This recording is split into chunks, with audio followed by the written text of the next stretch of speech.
It's Jeffrey here from Comfort Bible Reading. Jesus left the temple and was walking away when his disciples came up to him to call his attention to its buildings. "Do you see all these things?" he asked. "Truly I tell you, not one stone here will be left on another. Everyone will be thrown down." As Jesus was sitting on the Mount of Olives, the disciples came to him privately. "Tell us," they said, "when will this happen? And what will be the signs of your coming and of the end of the ages?" Jesus answered, "Watch out that no one deceives you. For many will come in my name, claiming I am the Messiah, and will deceive many. You will hear of war and rumors of wars, but see to it that you are not alarmed. Such things must happen, but the end is still to come. Nations will rise against nations, and kingdoms against kingdoms. There will be famine, earthquakes in various places. All these are the beginnings of the birth pains. Then you will be handed over to the persecuted and put to death, and you will be hated by all nations because of me. At that time, many will turn away from their faith and will betray and hate each other. And many false prophets will appear and deceive many people. Because of the increased wickedness, the love of most will grow cold. But the one who stands firm to the end will be saved. And the gospels of the kingdom will be preached in the whole world as a testimony to all nations, and then the end will come. So when you see standing in the holy place the abomination that caused desolation, spoken of through the prophet Daniel, let the reader understand. Then let those who are in Judea flee to the mountains. Let no one on the housetop go down and take anything out of the house. Let no one in the field go back to get their cloak. How dreadful it will be in those days for pregnant women and nursing mothers. Pray that your flight will not take place in the winter or on the Sabbath, for then there will be great distress, unequaled from the beginning of the world until now, and never to be equaled again. If those days had not been cut short,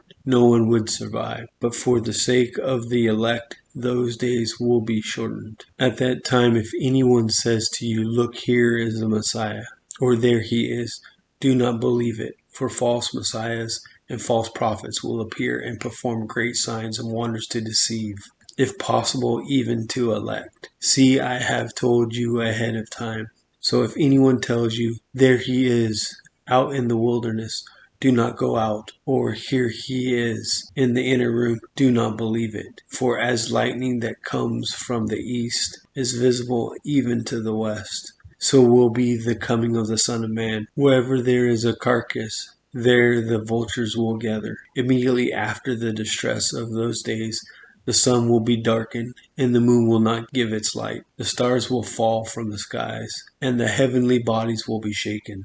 Then will appear the sign of the Son of Man in heaven. And then all the people of the earth will mourn when they see the Son of Man coming on the clouds of heaven with power and great glory. And he will send his angels with a loud trumpet's call, and they will gather his elect from the four winds, from one end of the heavens to the other. Now learn this lesson from the fig tree. As soon as its twigs get tender and its leaves come out, you know that summer is near. Even so, when you see all these things, you know that it is near, right at the door. Truly I tell you that this generation will certainly not pass away until all these things have happened. Heaven and earth will pass away, but my words will never pass away. But about that day or hour no one knows, not even the angels in heaven, nor the Son, but only the Father. As it was in the day of Noah, so it will be at the coming of the Son of Man. For in the days before the flood, people were eating and drinking and marrying and giving in marriage, up to the day of Noah entering the ark. And they knew nothing about what would happen until the flood came and took them all away. That is how it will be at the coming of the Son of Man. 2 men will be in the field, one will be taken and the other left. 2 women will be grinding with a handmill, one will be taken and the other left. Therefore keep watch, because you do not know on what day your Lord will come. But understand this,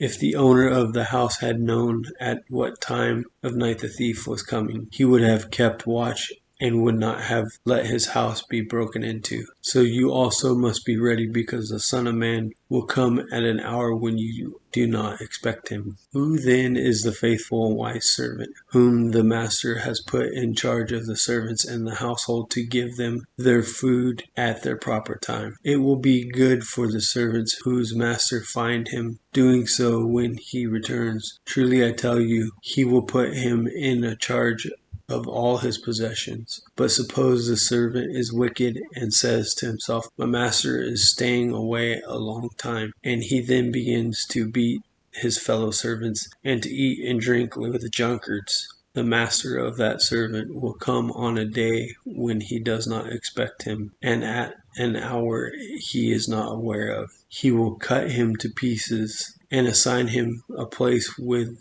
the hypocrites, where there will be weeping and gnashing of the teeth.